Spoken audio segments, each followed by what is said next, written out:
Look at your keyboard for a second. Right there up top sits a little oval, 0. It's on every price tag, every clock, every phone number you've ever dialed. It feels so obvious, so ordinary, that you probably think humans have always had it. But you'd be wrong, and the truth is stranger than you'd guess.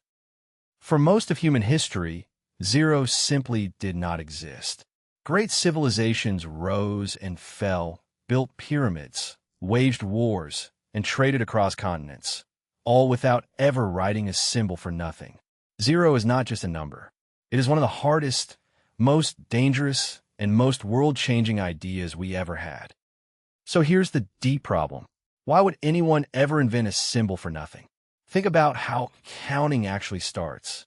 You look at your sheep and you count 1, 2, 3. You never walk out to an empty field and announce that you have 0 sheep. Nothing was just nothing. It didn't need a name. This is the trap our ancestors lived in for thousands of years. Numbers were tools for keeping track of real, physical stuff.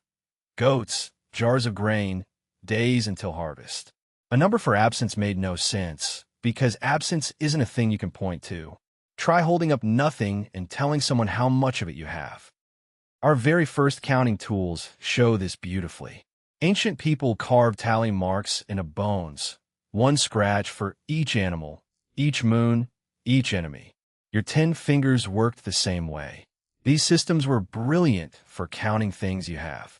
But ask them to record nothing, and they fall completely silent. Now let's meet the Romans, masters of engineering, law, and empire. Their numbers were letters. I for 1, V for 5, X for 10, C for 100. It looks elegant carved on a monument. But there is one glaring hole in the whole system. Nowhere, anywhere, is there a symbol for 0. And without 0, arithmetic becomes a nightmare. Try to add 2 Roman numbers on paper and watch your brain melt. To write 1984, you scrawl MCMLXXXIV, a tangled parade of letters. There's no neat way to line them up in columns, so multiplication and division were tasks for trained specialists. So how did 0 sneak into human thought? It arrived through a back door, not as a number, but as a placeholder. Picture an ancient accountant in Babylon, working in a base 60 system with columns for different values. He needs to write 205, but also 25. Without a marker for the empty middle column, those two numbers look identical. This was a genuine crisis. Imagine a bill for 200 coins that could be misread as 25. Fortunes and taxes hung on the difference. So the Babylonians invented a small mark, a pair of wedges, to slide into that empty column and say the gap is on purpose. It meant nothing here, but it was not yet a number you could count with. Here's something wonderful. This idea was discovered more than once by people who never met. On the other side of the planet, the Maya of Central America built their own advanced calendar of math. They too needed a placeholder, and they drew it as a little shell. Two separate civilizations, oceans apart, both reached for the same missing piece. But a placeholder is only half the story. It still just means an empty slot in a bigger number. Nobody yet treated nothing as a quantity in its own right, something you could add, subtract, or reason about on its own. The truly explosive leap, turning 0 into a real number, happened in one place, India.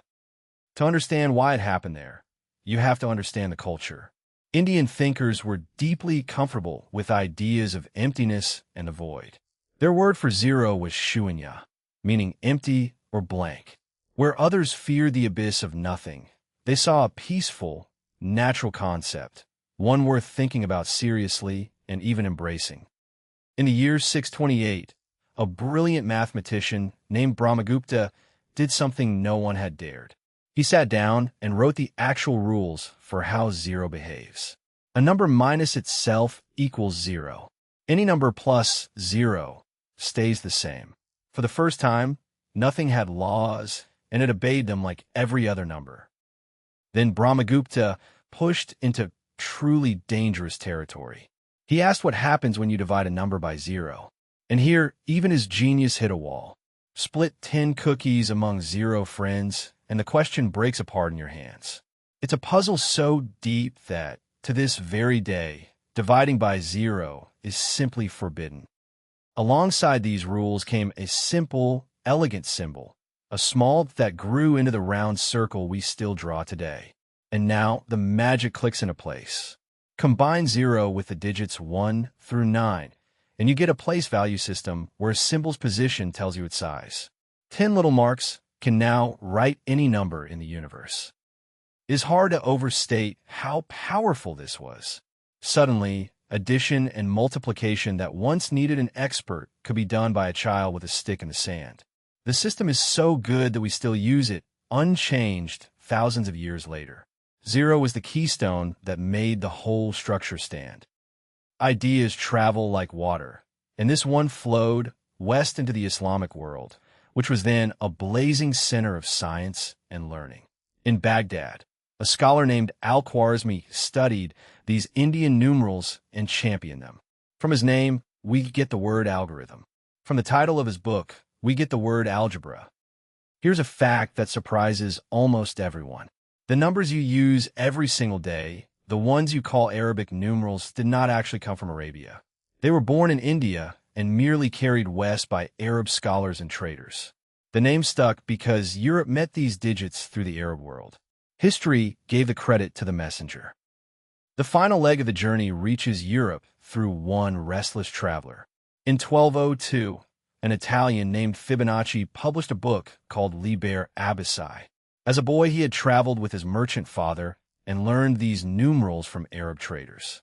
His book showed Europeans a faster, smarter way to count, and it began to spread. You might expect Europe to welcome such a gift. Instead, Europe pushed back hard. 0 was strange, foreign, and frankly unsettling. How could nothing be something? Many people distrusted it, and city officials worried it was a tool for trickery.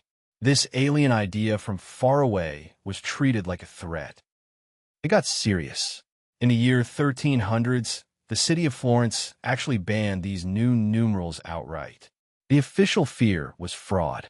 A 0 could be nudged into a 6 or a 9 with a quick stroke of the pen, and a wandering placeholder could inflate a price. So merchants were ordered to stick with clumsy Roman numerals and spelled-out words. But you cannot ban a better idea forever. Merchants secretly adore the new system because it made bookkeeping possible. With 0, you could build columns, balance accounts, and invent double-entry ledgers where every coin is tracked. Business exploded in speed and precision. In the end, 0 didn't win by decree. It won by being wildly, undeniably useful. Once 0 was accepted, it quietly cracked open the entire universe of mathematics. It gave us a fixed center, a starting point from which we could finally go backward. Step below 0, and negative numbers appear. Debts, temperatures, and depths that were impossible to write before.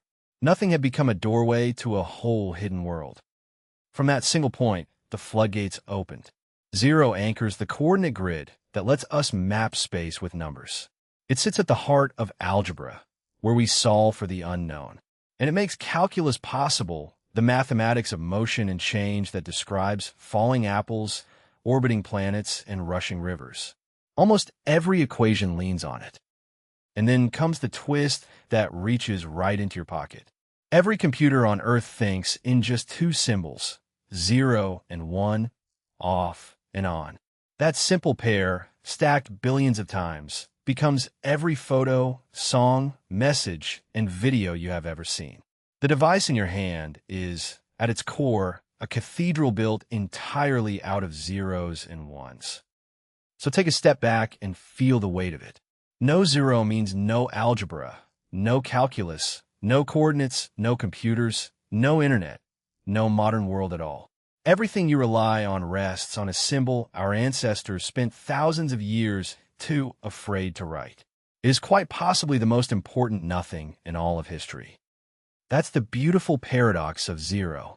It's a symbol for nothing that turned out to be worth almost everything. Before we could build our towers and rockets and machines, we first had to be brave enough to invent the idea of empty, of absence, of nothing at all.